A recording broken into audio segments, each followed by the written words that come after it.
Thank you very much, Honorable Speaker. Honorable Speaker,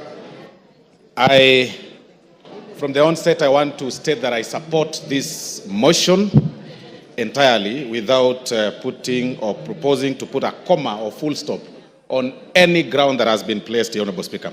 Honorable Speaker, I want to remind the honorable members that Clinton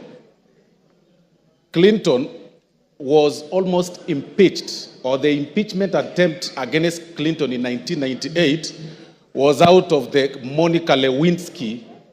Read your history properly. He was actually impeached. Exactly. Monica Lewinsky matter. Of course, it was overturned later by the courts and other issues, but I'm saying it was out of that scandal, the very small scandal of the sexual scandal in White House. Honorable Speaker, I want first to start by proposing this question, Honorable Speaker, to honorable members. How would you feel that when you eventually transit to the next world, you are dead, that your brother or the person that you choose to entrust to take care of your wife and your children's property decides to start using those property for his own personal use? As members, how would you feel that? That is the question that honorable members should be making, should be answering themselves before they vote today, later today, Honorable Speaker. Honorable Speaker, the late Governor Gachagua passed on 24th of February 2017.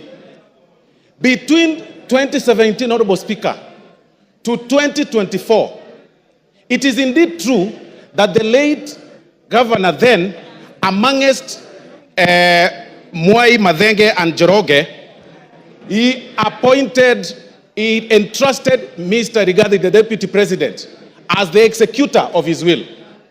But, Honorable Speaker, between 2017 and 2024, the property that, and this is, Honorable Speaker, is in the documents that Mwengi Mutusa has shared, Honorable Mwengi Mutusa has shared with us and tabled in this house, that between 2017 and 2024, he's been able to alter or tamper with those companies, make himself directors in some of those companies, transfer some of those properties to himself, disinherit some of the beneficiaries, the kids of the late, and put them to himself. And then one particular case, Honorable Speaker, is the Olive Garden Realtors, Honorable Speaker, that was actually altered on 2nd of March 2022, using the position of power to his own advantage, Honorable Speaker.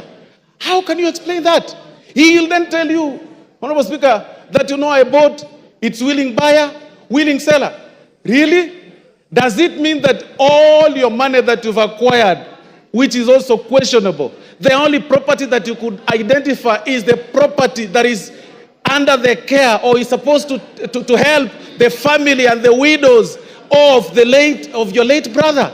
How wicked can we be? Then you come in full glare of camera and tell the members of the public that please let my brother rest in peace. I decided to hold this property in trust for them, when the brother, the kids, the widows, and the daughters and sons of the late are languishing in poverty and complaining and crying. It is total shame.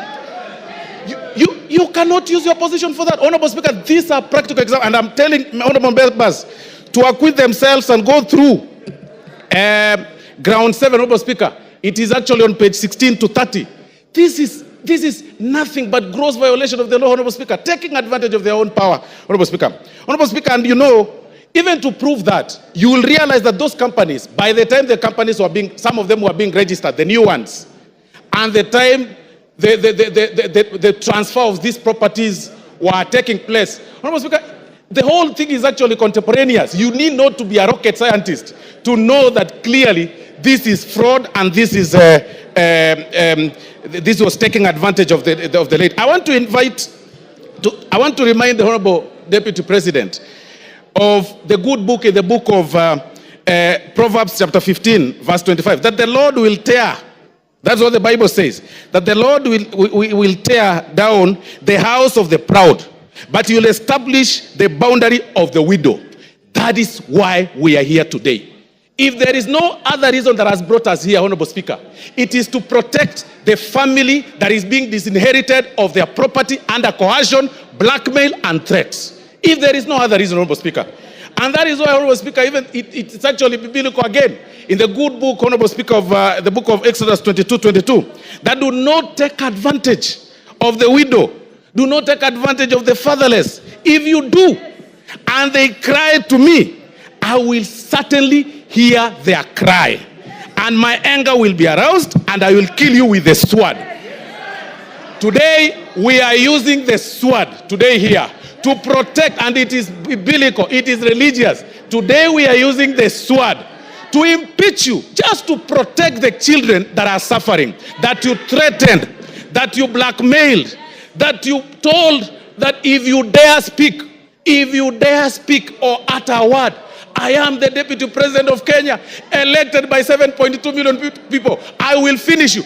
Finish who? We will finish you today in this floor of the House. Honorable Speaker, I mean, there is nothing more for me, Honorable Speaker, on this matter. There is nothing more than cabinalism. I mean, really, like you are left under the care of the properties of your brother. Then you take them to your advantage. Your immediate brother. Then on TV you tell us that, you know, in the will, my brother gave me, and then he gave my wife, then he gave my sons. What about his children? What about his widows? What about his sons? What about, how proudly can you say that you are only enjoying the property of your brother? For that reason alone, Honorable Speaker, we say Gachagua must go. If there is no other reason, today Gachagua must go. Honorable Speaker, I relate this case with the case of, I relate this matter, Honorable Speaker, with the Spelunchian explorers case, Honorable Speaker, where the members... Yes, Kipchumba. Timothy Kipchumba. Honorable Speaker, I rise pursuant to Standing Order number 91 on the issue of statement of facts. Honorable Speaker, is it in order for the Honorable Osoro to claim that the Honorable Rigathi Gachagua disinherited the wife of the late brother? Honorable Speaker, can he table the facts before this House that he disinherited? Honorable Kipchumba.